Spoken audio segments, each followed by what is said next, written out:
you describe what you do? If I was like not afraid of sounding cheesy, I'd say being a revolutionary. But that does sound horrendously cheesy. In my role and also outside of my role, I would see myself as an activist because I think most people are, really. Members of my family are police officers, and my dad's a banker, and it's quite awkward because like I've dealt with police violence and stuff, and I do a lot of things counter to like my dad's interests. So it's awkward.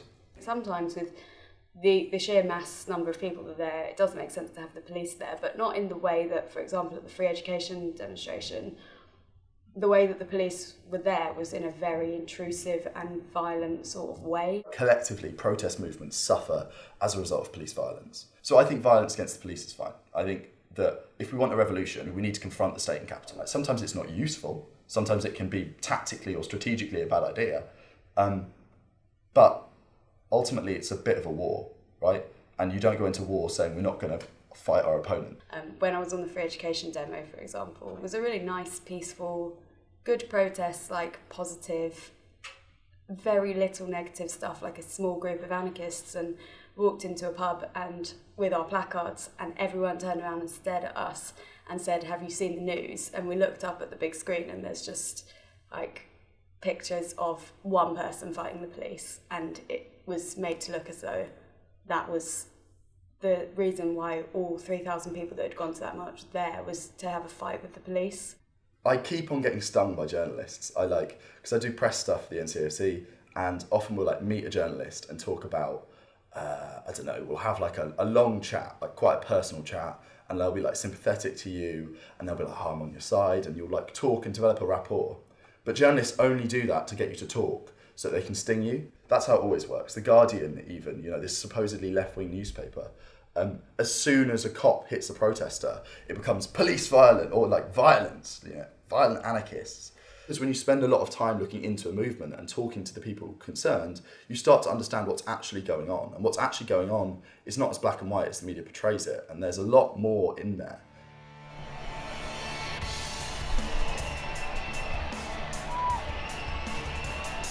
The energy coming from them, it's so powerful that I feel involved.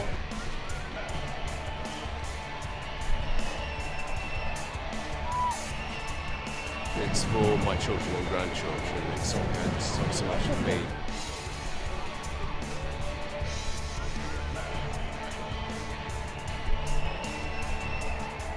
I mean, I'm from Australia and you wouldn't see anything like this.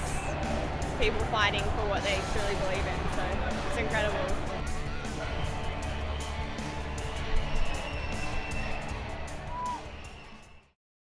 So I was first diagnosed with depression in the spring of this year. Being in like an elected public role, like I get a lot of abuse on social media. And basically it resulted from a long period of being very heavily involved in politics, and also police violence on December 3rd at Warwick, which is, we had a sit-in, the police came in, university security alleged that someone assaulted them, never happened.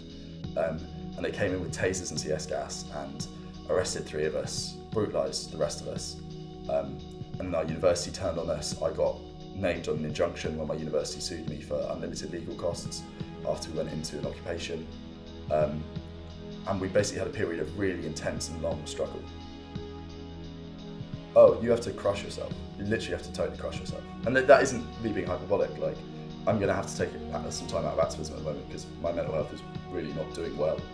And there are thousands of people all over the country just like, who basically have given their entire lives to try and do it. And so I don't think you should underplay the extent to which, like, on a higher level of involvement, it could be quite damaging and quite, there's not much else in your life. I think there's a quote by Audre Lorde that's, I think it's, "Self-care is self-preservation, which is an act of political warfare." So it's important to make sure that you're healthy and, giving yourself time out from these things, because it's draining to constantly come up against, just constantly be come up against challenges and not able to actually achieve what you want to, and knowing that your progress is going to be incredibly slow, and that you're not going to see progress for a long time. It's just, despair is dangerous, right? It's hard to avoid sometimes because you look around and just things are so awful that it can be really hard to keep on fighting at that point. And I don't think I'm ever going to just stop believing what I believe, but there comes a point where to keep on struggling is really the hardest thing.